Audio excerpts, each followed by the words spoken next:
Welcome to episode 3 of BrexBox, from the heart, the belly of the beast. This time, not Brussels, but in Strasbourg.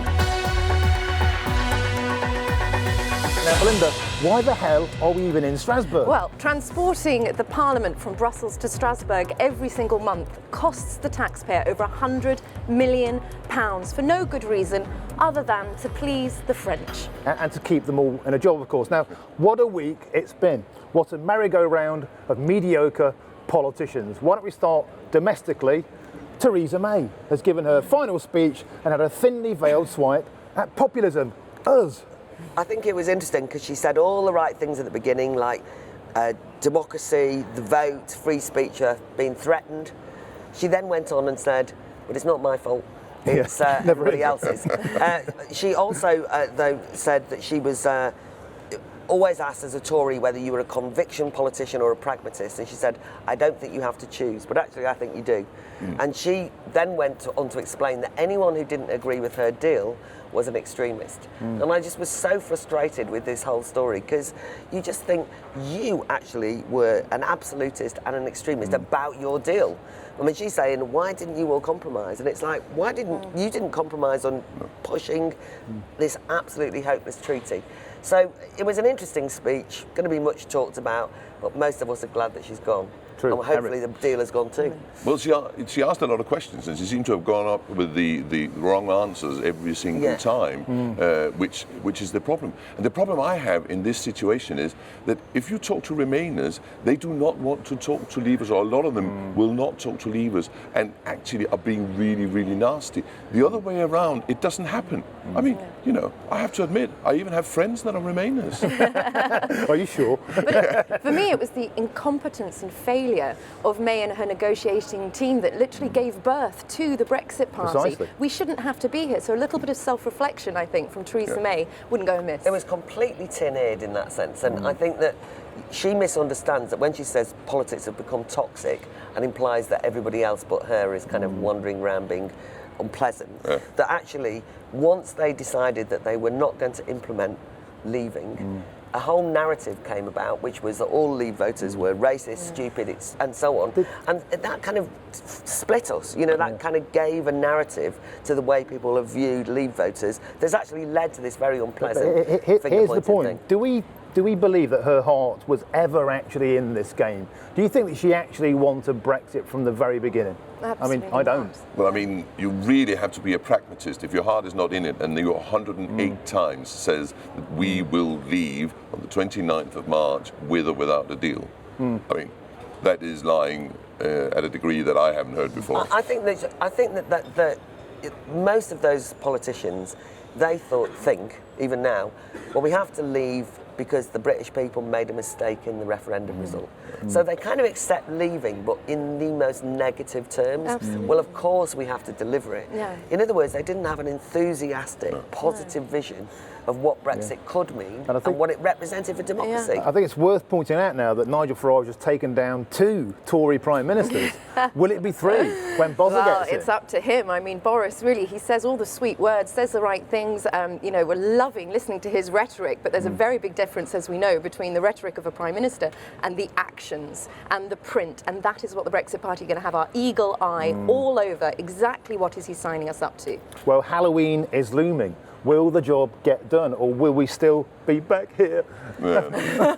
No. Let's hope that we're all unemployed. We all want, in many ways, to kind of go back to our day jobs. I mean, we believe that we shouldn't be here, that this is an illegitimate parliament for UK MEPs to be in, just because the UK population voted to leave. So what are we doing here? And that's a great point to move on. As we say au revoir to Theresa May, we said bonjour to a new European Commission President. Ursula von der Leyen voted in this week. The Brexit Party, of course, voted against her for good reasons. What do we take of this? Well, the best person to talk to is Nigel Farage in this epic 90-second takedown of the new president. Well, I may be speaking from the back of the chamber today, but as I predicted last time I was here, in the European elections, the Brexit Party were very much to the front of the elections and massive, massive winners. And I come back to a place that has been humbled and humiliated. The European Council stitch-up has rendered this place impotent until today, when you've got some real power if you choose to use it. What you've seen from Ursula von der Leyen today is an attempt for the European Union to take control of every single aspect of our lives. She wants to build a centralised, undemocratic, updated form of communism that will render nation-state parliaments, where the state controls everything, where nation-state parliaments will cease to have any relevance at all. I have to say, from our perspective, in some ways, I'm really rather pleased, because you've just made Brexit a lot more popular in the United Kingdom. Thank God we're leaving. But it is in the aspects of defence that I think people's minds should be focused. She's a fanatic for building a European army, but she's not alone. When it's completed, NATO will cease to exist or have any relevance in Europe at all. And of course, not to be left out of this, French President Emmanuel Macron, on Bastille Day last Sunday, stood at the front of an open-top car with his nascent European defence force behind him, looking for all the world like an updated version of Napoleon. Be in no doubt, 5 years of these people, the European Defence Union will be complete. And what is there for defence can also be used for attack.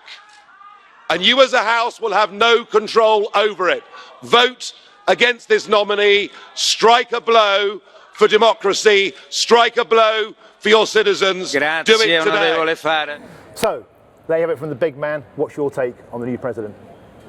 Well, I think it's a very interesting speech she made in Parliament. It was a bit like Oprah Winfrey giving away cars, because everybody got something. You got a car, you got a car, you got a car, right? All the groups in the European Parliament got something, apart from us. I think the most interesting thing, there is a rumour actually, that the way she got the Lib Dems and their group to vote in favour was because she promised that she would get a job for Guy Verhofstadt. So now the rumour says that actually she said in her speech that she was going to do a 2-year conference from 2020 talking about the future of the EU. Conference for Europe is what they're calling it, and that is only because she had to sell something to the Lib Dems, and that was that Guy Verhofstadt was going to be in charge of that. That's what the rumour says. Foxy. Absolutely incredible that the British Labour Party voted for a conservative Christian Democrat. They've put out some weaselly statements as to why they thought it was necessary to back someone. And everyone's got to understand this wasn't a vote in a normal sense. This was somebody who, outside of Germany, nobody's heard of, and I mean 3 weeks ago. Most of the MEPs here, even the people in senior positions in the groups, had no idea her name was going to be put forward by the Commission and the Council. Suddenly, you're asked to vote, but we're voting to endorse one candidate. Usually it's just a kind of sails through, but in this instance it didn't sail through because everybody was fed up. But despite the rebellious rhetoric, as you say, the Liberals were bought off, Labour Party and the Socialists were bought off, and ironically, some of what are considered to be the more hard right groups from Poland, Italy apparently voted for her as well. Apparently, the Conservative, UK Conservative MEPs voted for her as well.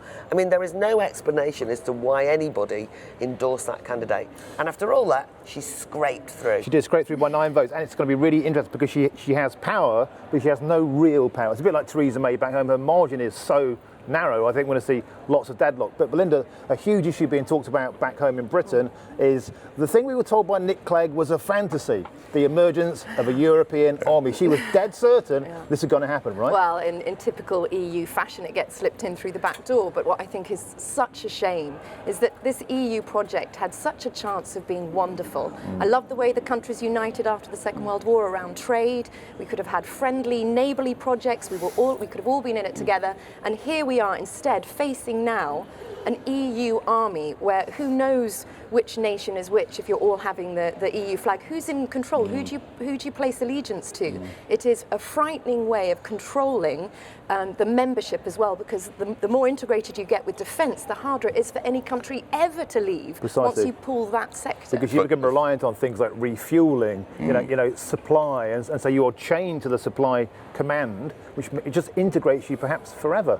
Yeah, but I think the interesting thing is the only good thing about this is that if von der Leyen is going to be in charge of the army, then we can see what she did to the German army, where none of their submarines can actually sail, and where they had tests around where she sent all their soldiers there, but they didn't have any guns, they had broomsticks instead. So if that's what's going to happen to the European army, you know, fair enough, right? I mean, it's going to be a joke. Yeah. I think the horrible. I mean, first of all, she's known, by the way. Somebody's described her for our British viewers as the Chris Grayling of German politics. I mean, really what's happened is everybody in Germany thinks that she's a failed politician who's completely messed up defence. She's very unliked by all political sides as an individual. And what does she get? The prime slot, the most important, powerful job. By the way, not in terms of this parliament, because this parliament's got no power anyway. She runs a commission, she can dictate things. The point about the army that's really frightening for me is just this federalism notion. And what we've got to recognise is this isn't imposed by some outside the nation states, the EU impose it.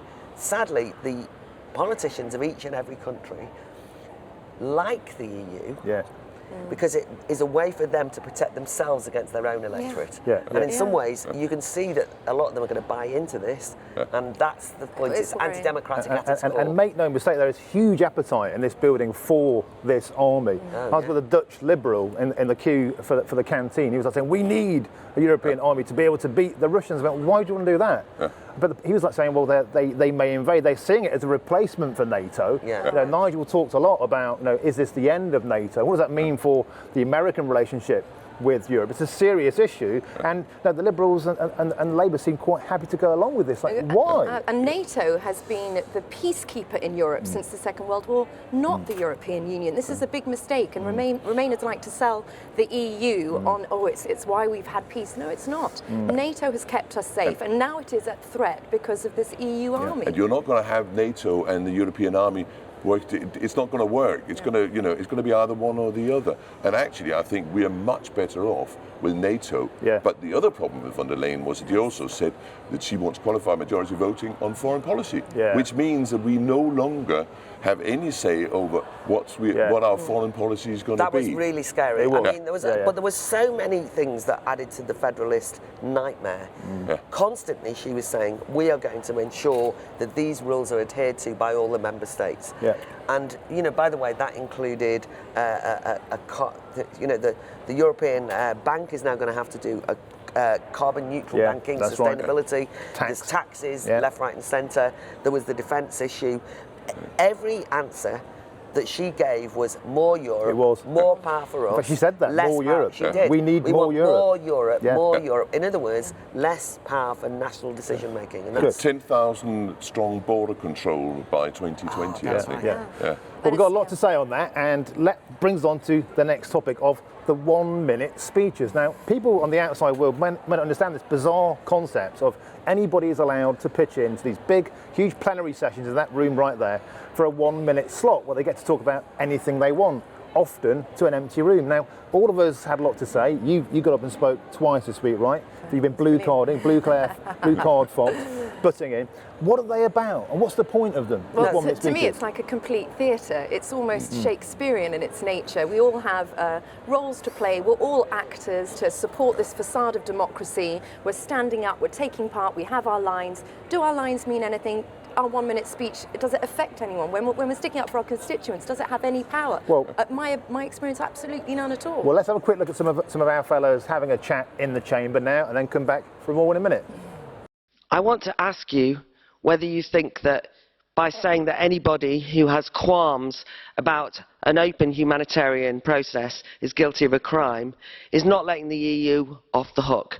The EU created Fortress Europe. The EU is ultimately responsible for those drowning in the Mediterranean. It is an absolute nerve to have a go at nation states who dare do what? Assert their national sovereignty to make decisions about who they welcome. It's the EU with blood on its hands, or rather those drowned people. Don't try and play the humanitarian card in order to guilt trip people in this room for simply saying that nation states should be able to decide who they have live in their countries. And don't say you are more humanitarian than others because you play some, hang your heart on your sleeve in this house. I'm very sorry, it's 30 seconds. That's it, done.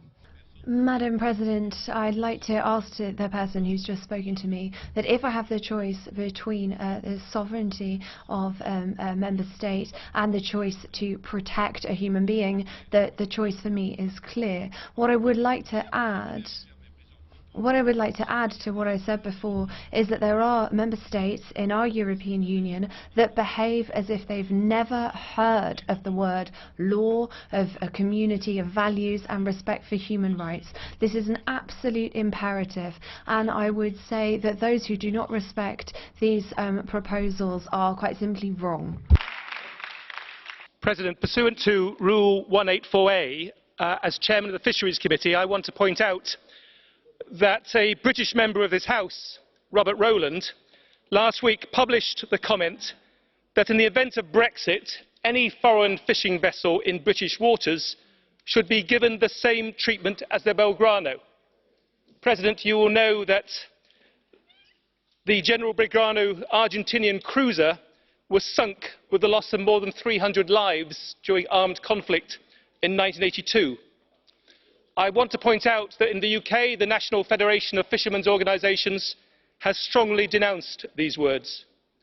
And sickening though they are, it may be that this comparison and the suggestion that European fishermen could be killed for fishing in waters that they have used for generations will be dismissed as just words and hyperbole, and that free speech matters, and indeed it does.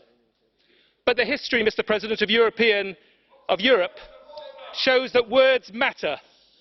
Words can promote friendship and they can foster hatred and division. President, I hope you will join me in regretting that someone from my country should have chosen to use these words for the latter purpose. One thing that you can say about the British delegation at this part of the House is that we have a sense of humour and know that free speech matters. I think it's outrageous that when there's more important things to do, that this House has been used by one of our so-called colleagues from the UK to make cheap points, when there's far more important and serious matters that we need to take up. I defend the right of anyone to say anything, including his right, in fact, to be abusive. I think free speech matters and liberty matters, and we at the Brexit Party would do well, or you would do well, to take notice of us when we say that we'll defend you and you should stop nitpicking and having a go at us. This House, as much as it's not democratic, has really got better things to do than the internal rows led by the Lib Dems having a go at their colleagues from the UK. I have to say, it's been a long time since I've heard so much rubbish and hypocrisy as I've heard in here this afternoon. Yesterday we heard the new Commission President talk about gender diversity. Not once did she mention about ethnic diversity, which I think is quite a hypocrisy there. If we want to see diversity in the European institutions, then the best way to do that is to wait for the cleaning staff that leave here in the mornings and watch the faces of the white MEPs that come in as they're leaving. We see, we've got scaremongers who would have us believe that the UK would turn into a racist society when we leave this institution, and believe me, we will be leaving. But we will continue to lead this fight and be one of the most ethnically diverse countries represented in this Parliament. Basically, that's all I have to say on this. Hypocrisy all the way, disgusting. Colleague Stedman Rice, I feel obliged to make a remark about your choice of words. Members are not supposed to use offensive language. So when you talk about rubbish, so please be careful. Mr. President, thank you for allowing me to speak. First of all, in response to the other MEP, I'd like to say the following comment.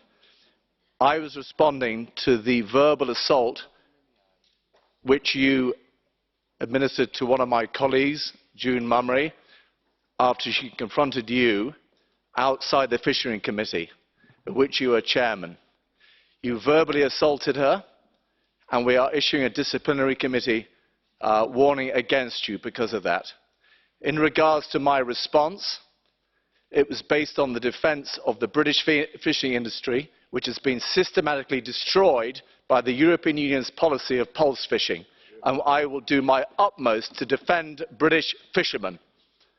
In terms of the language, it was a tongue-in-cheek comment based on the fact that our industry has been decimated. You should not have taken it literally.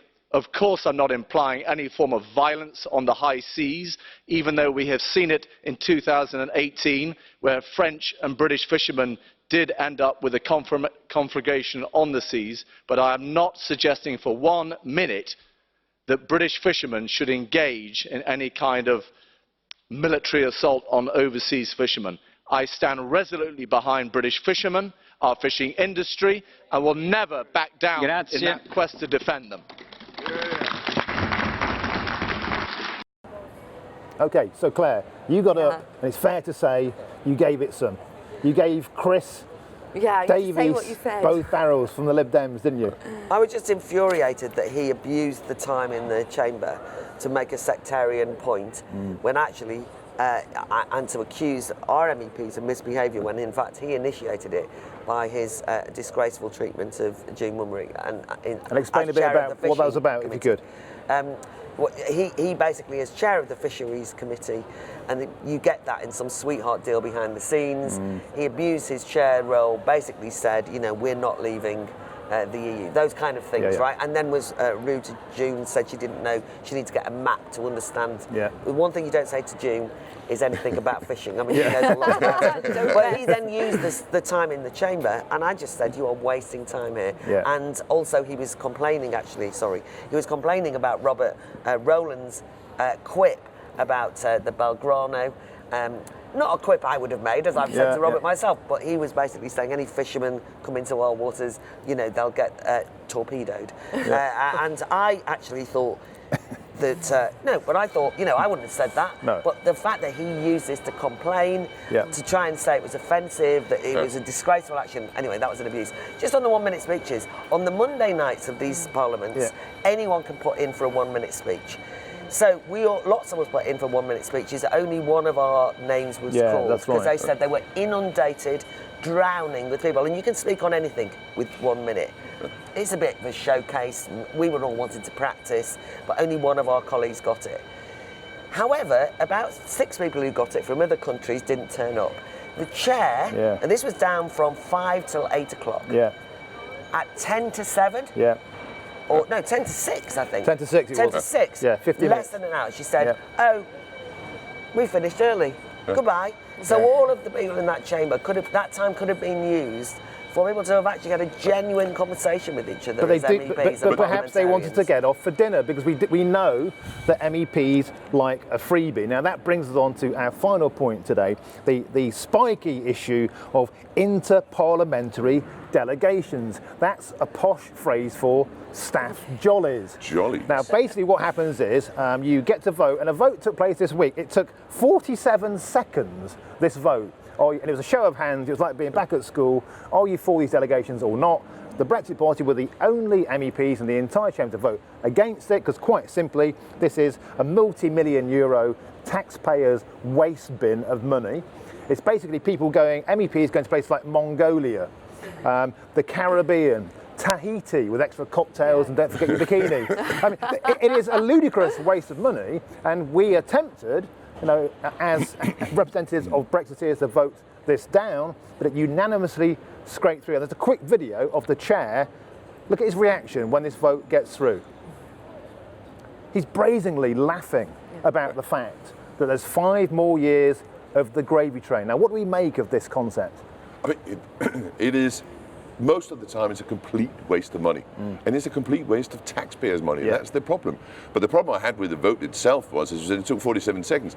I mean, I had to look at the video afterwards to see who voted in favour and who voted against. I barely got my vote in because it was who's voting in favour, who's voting against. And that's it. And then goodbye. It's over. Right? And you just think, nobody spoke to it, nobody did anything. And that was a day's work. Yeah. I mean, that's what we got paid to do for that day. You get that extra 300 euros on top of your salary for turning up and putting your hand up for 5 seconds. And how many people watching this video get paid 320 euros for 47 seconds work? If you do, I'd like your job. Now, no, I mean, I would offer myself, you know, if anybody in Britain wants to do it, I'll do it for half, okay? But you can see why people are bought into this. No, I know, and the thing is it sounds so worthy, doesn't it? You go on a foreign delegation, you know, you can go and visit all these important places as an MEP and report back, and as though you have great influence in the world. It, however, again, treats MEPs and this place in a federalist way. I mean, the EU should not have a policy in relation to the Maldives. You know, these kind of fact-finding missions, it's not meant to have a foreign policy. It's meant to be. It pretends that it's not trying to take in or take away, rather, our sovereignty in the nation states. Obviously, that's what it is. And so they're jollies, but actually, even if they were being serious, I don't like the concept of it myself. I mean, but also, it brings to the fore the idea that people want to change the EU from the inside. This is not something that is in anybody else's mind. What people want in this place here is more EU. They want more powers to the EU. The idea of changing anything the other direction is completely taken out of the blue. My favourite photograph that sums this up is of an EU delegation to Mongolia, where they're queuing up to sign this book. There's one Mongolian representative and there's 22 EU reps. It's like 2 football teams, lads. You don't need to take 2 football teams to sign a book. It sums it all up. It's been a farcical week. It's been a great week. More of the same next week. That wraps it up from Strasbourg this week. We're back in Brussels next week. The subjects there are going to be committees and what goes on inside. I know you guys are all signed up for committees. What goes on inside this murky world? Where does the money get spent? Do we have any power, or is it another sort of gossamer thin pretense of power that we are given as MEPs? Thanks for tuning in. Don't forget to click on the link. Please subscribe, and if you click on that little bell there, you'll get notifications of every time we do an update. Thanks for watching, and see you again next time. Cheers. Thank you. Thank you. Thank you. Bye.